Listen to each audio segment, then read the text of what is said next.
નમસ્કાર. દિવસભરના તાજા સમાચારોમાં તમારું સ્વાગત છે. તમારી સાથે હું છું પિનલગીરી ગોસ્વામી. સમાચારો વિસ્તારથી જાણીએ એ પહેલા મહત્વના સમાચારો ઉપર એક નજર. નમસ્કાર મિત્રો, મહત્વની હેડલાઇન્સ ઉપર નજર નાખીએ તો અનુપમ ખેરે જર્મનીના રસ્તાઓ પર ગીત ગાયું હતું. ત્યારે વાત થશે દિલ્હીમાં મસ્જિદોની બહાર કડક સુરક્ષા વ્યવસ્થા જોવા મળી છે. આગળ વાત થશે વકફ બિલ પાસ થતાં જ યોગી સરકારનો મોટો નિર્ણય સામે આવ્યો છે. ત્યારે વાત થશે અમેરિકાએ ભૂલ સુધારી, ભારત પર 27 નહીં 26% ટેરિફ રહેશે. ત્યારે વાત થશે ખેડા જિલ્લામાં ખનીજ માફિયાઓ બેફામ બની રહ્યા છે. આગળ વાત થશે અનંત અંબાણીની પદયાત્રામાં ધીરેન્દ્ર શાસ્ત્રી પણ જોડાયા હતા. આગળ વાત થશે પહેલીવાર ગુમ બાળકી શોધવા પોલીસે ડ્રોન ઉડાડ્યું હતું. ત્યારે વાત થશે કોરોનાનો નવો વેરિયન્ટ, રાષ્ટ્રપતિ પણ સંક્રમિત થયા છે. આગળ વાત થશે ગુજરાતની ફેમિલી કોર્ટમાં રોજ 171 નવા કેસ સામે આવે છે. ત્યારે વાત થશે 40 કલાકથી સેંકડો ભારતીય મુસાફરો તુર્કીના એરપોર્ટ ઉપર અટવાયા હતા. ત્યારે વાત થશે મમતા બેનર્જીની ધરપકડ કરો તેવું આ વ્યક્તિએ જણાવ્યું છે. આગળ વાત થશે અમદાવાદની ધરતી પર 103 વર્ષ બાદ કોંગ્રેસનું રાષ્ટ્રીય અધિવેશનનું આયોજન. ત્યારે વાત થશે અમદાવાદ પોલીસ કમિશનરનો મોટો આદેશ સામે આવ્યો છે. આગળ વાત થશે ગુજરાતમાં વધુ એક બઢતીનો આદેશ કરવામાં આવ્યો છે. ત્યારે વાત થશે શિક્ષક 14,000 રૂપિયાની લાંચ લેતા ઝડપાયો છે. હવે મિત્રો સમાચારો વિસ્તારથી. અરવલ્લીના પીપોદરા મુખ્ય પ્રાથમિક શાળાના શિક્ષક 14,000 રૂપિયાની લાંચ લેતા ઝડપાયા છે. વાત એમ છે કે પ્રાથમિક શાળામાં બાળકોને લાવવા અને મૂકવા માટે જે ભાડું આપવામાં આવે છે તેમાં આ શિક્ષક લાંચ માંગતો હતો. આ મામલે ફરિયાદીએ એસીબીમાં ફરિયાદ કરી હતી. એસીબીએ છટકું ગોઠવીને શિક્ષકને ઝડપી પાડ્યો છે. આ કામમાં આરોપી પીપોદરા ગામે આવેલા મુખ્ય પ્રાથમિક શાળાની ઓફિસ રૂમમાં ફરિયાદી સાથે પકડાઈ જતા ગુનો નોંધવામાં આવ્યો છે. મિત્રો, અન્ય મહત્વના સમાચારની વાત કરીએ તો ગુજરાતમાં વધુ એક બઢતીનો આદેશ સામે આવ્યો છે. વન અને પર્યાવરણ વિભાગના વર્ગ 3 સંવર્ગ 73 કારકુનને પ્રમોશન આપવામાં આવ્યું છે. મળતી વિગતો મુજબ વન અને પર્યાવરણ વિભાગના નિયંત્રણ હેઠળના અગ્ર મુખ્ય વન સંરક્ષણની કચેરી અને અન્ય તાબાની કચેરીઓ ખાતે કારકુન વર્ગ 3 સંવર્ગમાં ફરજ બજાવતા કર્મચારીઓને સિનિયર ક્લાર્ક વર્ગ 3 સંવર્ગમાં બઢતી આપવામાં આવી છે. આ અંતર્ગત આ આદેશ આપવામાં આવ્યો છે. મિત્રો, અન્ય મહત્વના સમાચારની વાત કરીએ તો અમદાવાદ પોલીસ કમિશનરનો મોટો આદેશ. અમદાવાદ પોલીસ કમિશનરે પોલીસ કર્મચારીઓને મોટો આદેશ આપ્યા છે.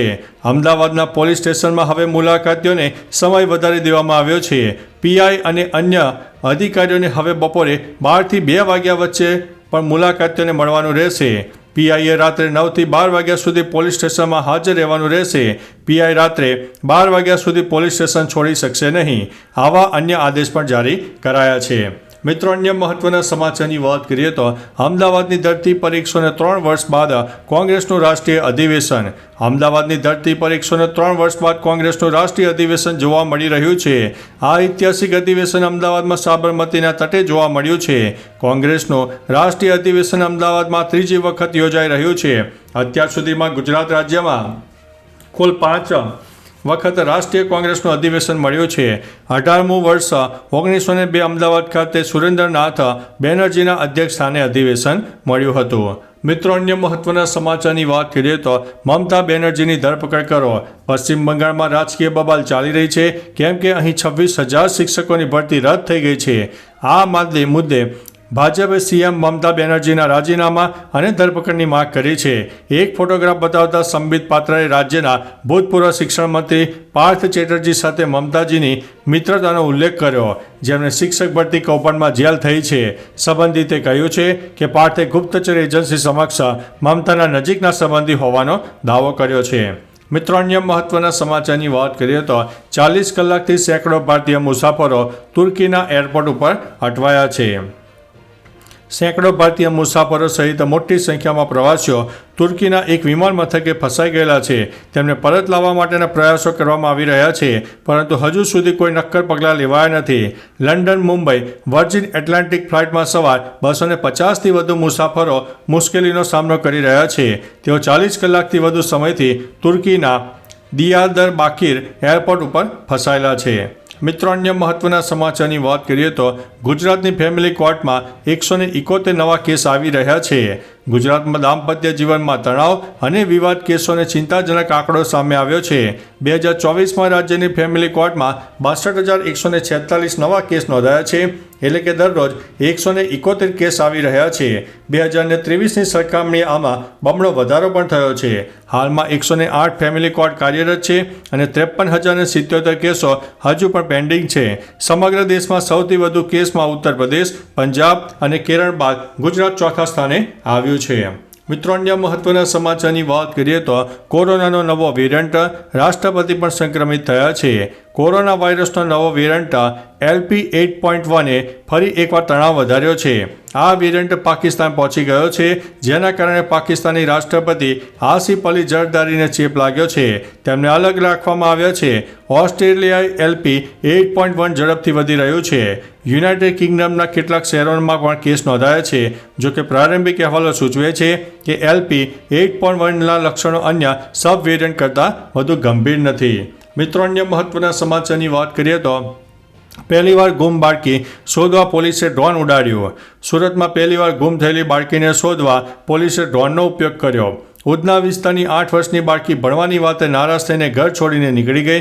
પરિવારે આખો દિવસ શોધખોળ કર્યા બાદ પોલીસે તપાસ શરૂ કરી. 25થી વધુ CCTV ચેક કર્યા અને ભીડ ભરેલા શાક માર્કેટમાં ડ્રોન ઉડાડીને માત્ર 45 મિનિટમાં બાળકીને શોધી કાઢી. જેવી ડ્રોનમાં બાળકી દેખાઈ કે પોલીસ ત્યાંના જવાનો ત્યાં તેને પહોંચી ગયા હતા લેવા માટે. મિત્રો, અન્ય મહત્વના સમાચારની વાત કરીએ તો અનંત અંબાણીની પદયાત્રામાં ધીરેન્દ્ર શાસ્ત્રી પણ જોડાયા છે. અનંત અંબાણીની પદયાત્રાનો 8મો દિવસ હતો. બાબા ભાગેશ્વર ધામના ધીરેન્દ્ર શાસ્ત્રી પણ અનંત અંબાણી સાથે પદયાત્રામાં જોડાયા હતા. અનંત અંબાણીએ અત્યાર સુધીમાં 81 કિલોમીટરનો પ્રવાસ પૂર્ણ કર્યો છે.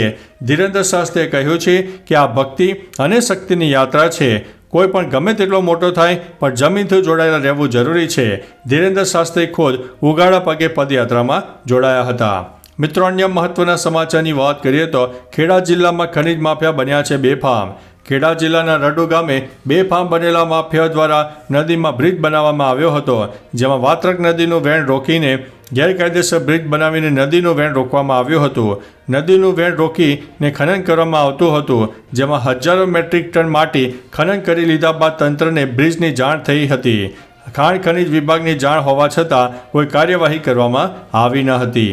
મિત્રો, અન્ય મહત્વના સમાચારની વાત કરીએ તો અમેરિકાએ ભૂલ સુધારી. ભારત પર 27 નહીં 26% ટેરિફ લાગુ. 2 એપ્રિલે અમેરિકાએ ભારત પર 26% ટેરિફની જાહેરાત કરી હતી. પછી તેને 27% કરવામાં આવી. હવે તેમાં ફરી એકવાર સુધારો કરવામાં આવ્યો છે. શુક્રવારે વ્હાઇટ હાઉસના એક દસ્તાવેજમાં ખુલાસો થયો છે. ટ્રમ્પ વહીવટીતંત્રના પારસ્પરિક ટેરિફમાં ભારત સહિતના ઓછામાં ઓછા 14 દેશો માટે સુધારો કરવામાં આવ્યો છે. નવા દસ્તાવેજ દર્શાવે છે કે ટેરિફ સુધારીને 26% કરવામાં આવ્યો છે. મિત્રો, અન્ય મહત્વના સમાચારની વાત કરીએ તો વકફ બિલ પાસ થતાં જ યોગી સરકારનો મોટો નિર્ણય.